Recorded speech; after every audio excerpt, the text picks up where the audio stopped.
Hello everyone, welcome back to my channel. आज हम लोग बात कर रहे हैं यूनिट 4 आपकी होम मैनेजमेंट की एलटी ग्रेड से। तो उसमें आपका पार्ट 1 वीडियो में हम लोगों ने देख लिया था what is the meaning of saving, ways और मेथड्स ऑफ इन्वेस्टमेंट, और उसमें आपका पीपीई, आप पीपीएफ, आपका पीएलआई, जीएसटी एंड आपका टैक्स सेविंग को हम लोगों ने इंक्लूड कर लिया था। अब हम लोग देख लेते हैं बाकी चीज़ों को। तो बजट, सेविंग और इन्वेस्टमेंट क्या होता है, इन सब चीज़ों के बारे में हम लोग बात कर चुके हैं। बेसिकली आपका ये आपकी वेस्टेज को हटाने के लिए और आपके जो भी आपके बैंक हैं, जो भी स्कीम्स हैं, उनको यूटिलाइज करने का अच्छा तरीका होता है। इससे क्या इंपॉर्टेंस रहती है कि एक बार मैं आपको गो थ्रू करा देती हूँ, जो लोगों ने प्रीवियस वीडियो नहीं देखी है, पर पहले उसको देख लीजिएगा क्योंकि उसमें सारे डिटेल में दिया है। यहाँ पर मैं एक बार आपको ओवरव्यू दे देती हूँ। तो आपका सेविंग एक्चुअली आपकी जो इनकम है उसको इंक्रीज करने का एक मेथड होता है। ये आपकी फैमिली में आपकी फाइनेंशियल सिक्योरिटी देती है और जो आपके अननेसेसरी जो खर्चे होते हैं उनको रोक लगाती है, और आपकी फैमिली की जो डिफरेंट स्टेजेस होती हैं उनके लिए पैसे को सेव करने के लिए हेल्पफुल होती है। ये आपके लॉन्ग टर्म गोल्स को अचीव करवाती है। आपके जो संपत्ति का निर्माण है बचत के द्वारा आप कर सकते हैं। आपके जो मेथड्स ऑफ इन्वेस्टमेंट होते हैं कई तरीके के हो सकते हैं, चाहे वो नेशनलाइज्ड बैंक में, चाहे वो प्राइवेट बैंक में, चाहे वो आप LIC, PPF, PLI, mutual funds, post office, किसी भी तरीके से आप कर सकते हैं। मेथड्स हो सकते हैं वो आपके। तो उसमें हम लोग पहले बात कर लेते हैं म्यूचुअल फंड्स के बारे में। तो निवेशक की एक जो बड़ी संख्या द्वारा जो पैसा या जमा पैसा राशि को म्यूचुअल फंड्स कहते हैं, जिसे एक फंड में डाल दिया जाता है। फंड मैनेजर इन पैसों को विभिन्न वित्तीय साधनों में निवेश करने के लिए अपने इन्वेस्टमेंट मैनेजमेंट स्किल्स का प्रयोग करता है। म्यूचुअल फंड कई तरह के निवेश करता है जिससे उसका रिस्क और रिटर्न जो है वो निर्धारित होता है। जब बहुत से इन्वेस्टर्स मिलकर एक फंड में इन्वेस्ट करते हैं तो फंड्स को इक्वल पार्ट्स में बांट दिया जाता है, जिसे हम यूनिट्स कहते हैं। ये दो टाइप के होते हैं, एक तो ओपन एंडेड और दूसरा क्लोज एंडेड। देखिए, बाकी अगर आपको म्यूचुअल फंड याद हो तो मैंने अभी लास्ट वीडियोस 2-3 वीडियोस पहले ही इसको आपको इलैबोरेट करके समझाया था। तो ये दो प्रकार के होते हैं, open ended and close ended. तो ओपन एंडेड में इन्वेस्टर कभी भी यूनिट्स को खरीद और बेच सकता है, और जो आपका क्लोज एंडेड होता है इसमें निवेश केवल न्यू फंड ऑफर्स को स्टार्टिंग में ही उसको परचेज कर सकता है। जो आपका ओपन एंडेड होते हैं इसमें नो फिक्स्ड मेच्योरिटी डेट, मतलब कोई भी मेच्योरिटी डेट नहीं होती है फिक्स्ड, और जो आपका लिक्विडिटी जो है वो पाई जाती है। जो आपके क्लोज्ड एंडेड होते हैं इसमें मेच्योरिटी डेट इज प्रीफिक्स, मतलब आप उसी टाइम पर उसको ले सकते हैं। और जो ओपन एंडेड होते हैं इसमें आपका जो ओपन एंडेड फंड्स में जो आपके लॉक इन पीरियड होता है, जैसे आपका है ELSS स्कीम। और जो आपके क्लोज एंडेड हैं ये मेनली दो तरीके के फंड्स में देख सकते हैं, कैपिटल प्रोटेक्शन फंड में और फिक्स्ड मेच्योरिटी प्लान में देखने को मिल जाएगा। Types of open ended funds कौन कौन से हैं? डेबिट फंड, अधिकतर निवेश डिबेंचर, सरकारी प्रतिभूतियों और अन्य ऋण उपकरणों में किया जाता है। कम जोखिम के साथ में फंड निश्चित लाभ देने में ही सक्षम होता है। लिक्विड फंड कम समय, निवेश और कम चार्जेस के लिए होता है। इक्विटी फंड मोस्ट इन्वेस्टेड है ये, और लॉन्ग टर्म इन्वेस्टमेंट के लिए बेनिफिशियल रहता है। बैलेंस्ड फंड जो है वो कम जोखिम, अधिक लाभ, निवेश फंड को तेजी से बढ़ाने में हेल्प करता है। क्लोज एंडेड के टाइप्स के बारे में बात करें तो कैपिटल प्रोटेक्शन फंड हो सकता है, जिसमें इन्वेस्टेड अमाउंट स्क्वायर रखते हुए लाभ कमाने के लिए निवेश किया जाता है। मुख्य रूप से जो फिक्स्ड इनकम सिक्योरिटी में निवेश किया जाता है, मगर छोटा भाग इक्विटी में इसमें रख दिया जाता है। नेक्स्ट है आपका फिक्स मैच्योरिटी प्लान, जिसमें फिक्स टाइम होता है और कम चार्जेस होते हैं। आपके बैंक के कई टाइप हो सकते हैं जो हम प्रीवियस वीडियो में भी देख चुके हैं। फिक्स डिपॉजिट जैसे कि निश्चित और दीर्घकालीन उद्देश्य के लिए होता है। जमा रकम पर हर महीने 3 महीने में ब्याज लिया जाता है। इसे इकट्ठा कर चक्रवृद्धि ब्याज के समान लिया जा सकता है। फिर उसके बाद है आपका चालू खाता, जिसे हम करंट अकाउंट कहते हैं। ब्याज नहीं दिया जाता, इसमें कभी भी कितने भी बार पैसे को हम निकाल और जमा कर सकते हैं। सेविंग अकाउंट यानी कि बचत खाता अल्प बचत प्रोत्साहन के लिए होता है। ये मतलब छोटी छोटी सेविंग्स के लिए कभी भी धन को जमा कर सकते हैं, लेकिन निकालने के लिए को हफ्ते में जो आपके दिन है वो आपके 3 मिलते हैं और साल में 150 आप ज़्यादा से ज़्यादा निकाल सकते हैं। और आपका आता है फिर हाउस सेविंग अकाउंट, जिसमें आपका मितव्ययिता की आदत डालने के लिए होता है, जिसमें आपके जो बैंक कर्मचारी हैं वो हर हफ्ते या फिर हर महीने आपके घर आते हैं, आपसे आप एक पेटी जैसी होती है उसमें आपको पैसे देते हैं, उसमें आपसे रसीद दे देते हैं और आप वो जाके जमा कर देते हैं। मतलब आपके होम पर ही सर्विस प्रोवाइड हो जाती है, आप वहीं से पैसे जमा कर सकते हैं। फिर आपका आता है आवर्ती जमा योजना, रिकरिंग आपका रिकरिंग। इस खाते में प्रतिमाह एक निश्चित रकम यानी कि 5 के आंकड़े में 5 गुना में 12 से 120 माह तक अवधि के लिए बैंक में जमा की जाती है। जैसे आपने पहले 5 रुपए जमा किए तो फिर उसका 5 टाइम्स करेंगे, फिर 5 टाइम्स, इस तरीके से 5 के नंबर्स में ही चलती है। आप 5, 15, 25 मतलब इस तरीके से इसमें सबमिट करते हैं।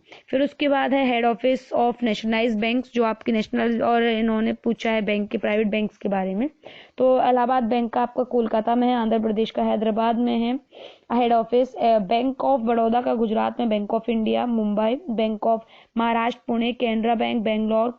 आपके ये सारे आप एक बार और चेक कर लीजिएगा, हालांकि इनसे क्वेश्चन आता नहीं है, बट स्टिल जो लोग जीके जीएस के लिए प्रिपेयर कर रहे हैं, विजया बैंक बेंगलोर में, Union Bank of India Mumbai में, Punjab and Sind Bank New Delhi, Indian Bank आपका चेन्नई, कोऑपरेटिव बैंक आपका मैंगलोर में है, Syndicate Bank Manipal, Oriental Bank of Commerce New Delhi, UCO आपका कोलकाता में है, और United Bank of India Kolkata में। इसी तरीके से जो लाइसेंस्ड प्राइवेट बैंक्स हैं, जैसे एक्सिस बैंक अहमदाबाद में 1993 में इनको लाइसेंस मिला था।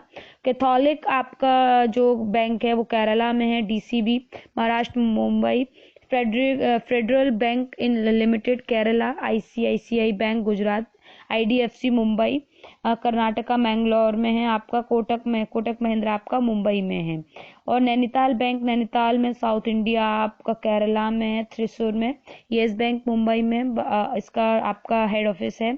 सिटी यूनियन बैंक आपका कुंभकोणम तमिलनाडु, एचडीएफसी मुंबई, ये, और जम्मू कश्मीर बैंक जम्मू एंड कश्मीर में, आरबीएल महाराष्ट्र में कोल्हापुर में है। तो ये आपके बैंक के हेड ऑफिस थे, जो बहुत ज्यादा नहीं आते हैं, बट स्टिल आप एक बार देख सकते हैं, you can go through the head quarters only. Post office के बारे में बात करें तो ये पब्लिक डिपार्टमेंट है, cooperative, responsible for the postal services and telecommunication के लिए रिस्पॉन्सिबल होता है। इसके चीफ एडमिनिस्ट्रेटर आपके पोस्ट मास्टर होते हैं। बचत खाता इसमें खोला जाता है, जो मैंने आपको प्रीवियस वीडियो में बताया था, जिसमें मिनिमम 5 रुपए, मैक्सिमम आपका 2.5 लाख सिंगल, और 50 लाख जो है वो डबल में आप खाता खोल सकते हैं। सप्ताह में 2 बार इसमें से निकाल सकते हैं, और अनलिमिटेड ब्याज देय रहती है। आपका डाकघर म्यादी जो योजना है, post office time deposit scheme, इसमें मिनिमम आप 50 रुपए से खोल सकते हैं 1 से 5 वर्ष के लिए। अनलिमिटेड मैक्सिमम अमाउंट इसमें आप सबमिट कर सकते हैं। ब्याज जो है वो आपका फ्लक्चुएट करता है 9 से 12 के परसेंट में, और आपका अकॉर्डिंग टू टाइम इसमें आप जो भी आपकी ब्याज है वो फ्लक्चुएट रहती है, उसमें आपको एक अपना उत्तराधिकारी बताना होता है। 5 वर्षीय डाकघर जमा अवधि बचत खाता, ये आपको 5 रुपए से मिनिमम खोला जा सकता है, और 5 के जो आपके मल्टीपल्स होते हैं उनके अमाउंट में इसको सबमिट कर सकते हैं। पर मंथ मेच्योरिटी पर 9% का आपको इंटरेस्ट मिल जाता है। आवश्यकता होने पर कुल राशि का 1 वर्ष बाद या 50% निकाला जा सकता है। 5 से 20 रुपए के खाते पर 2 वर्ष तक मुफ्त जीवन बीमा की सुविधा इसमें मिलती है।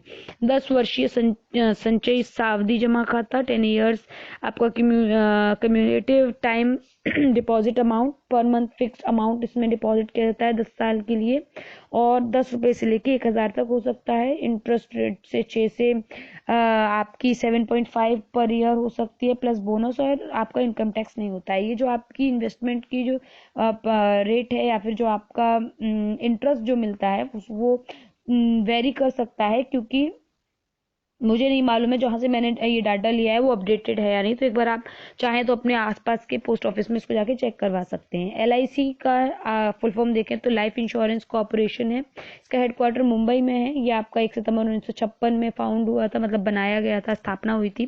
प्रवेश की न्यूनतम उम्र इसमें 18 वर्ष है, अधिकतम 50 वर्ष है। प्रीमियम भुगतान वार्षिक, अर्धवार्षिक, तिमाही और मासिक हो सकता है। पॉलिसी की अवधि जो टर्म है वो 15 से 35 वर्ष हो सकती है। बीमा राशि आपकी 1 लाख से ऊपर। प्रीमियम भुगतान की विधि 2% वार्षिक और 1% अर्धवार्षिक।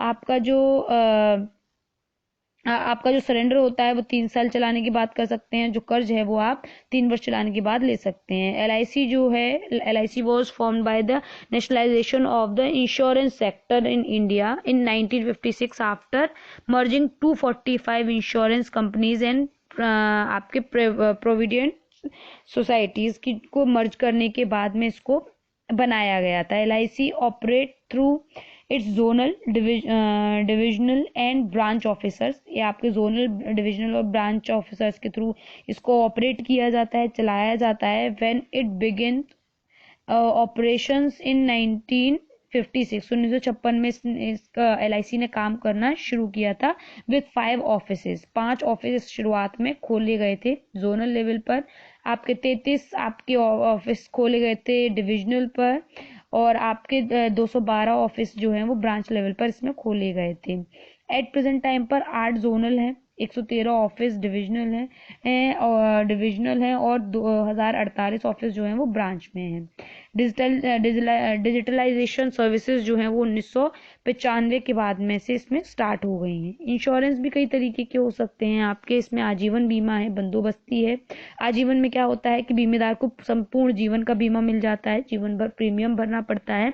जीवित व्यक्ति जो होता है उसे कोई लाभ नहीं होता, बीमा की राशि ये जो है वो मृत्यु उपरांत जो उसका उत्तराधिकारी होता है उसको मिल जाती है। बंदोबस्ती में क्या होता है, एंडोमेंट इंश्योरेंस सबसे ज्यादा आपका ट्रेंड में है, ये निश्चित अवधि के लिए करते हैं। बीमा लाभ बीमार्थी परिवार उसकी मृत्यु उपरांत दोनों को मिल सकता है, मतलब जिसने बीमा कराया उसको भी, उसकी मृत्यु के बाद उसकी फैमिली को भी। संयुक्त बीमा यानी कि जॉइंट इंश्योरेंस, पति पत्नी दोनों मिलकर बीमा करवा लेते हैं, एक की मृत्यु पर दूसरे को लाभ होता है। बच्चों की शिक्षा सर्वाधिक बीमा और विवाह policy, child endowment and marriage policy वार्षिक प्रीमियम है, निश्चित अवधि की पूर्ण होने पर इसको आप यूज कर सकते हैं। दुर्घटना बीमा चिकित्सीय सुविधा के लिए आपका एकदम आकस्मिक आपका एक्सीडेंट हो जाए उसके लिए ये किया जाता है।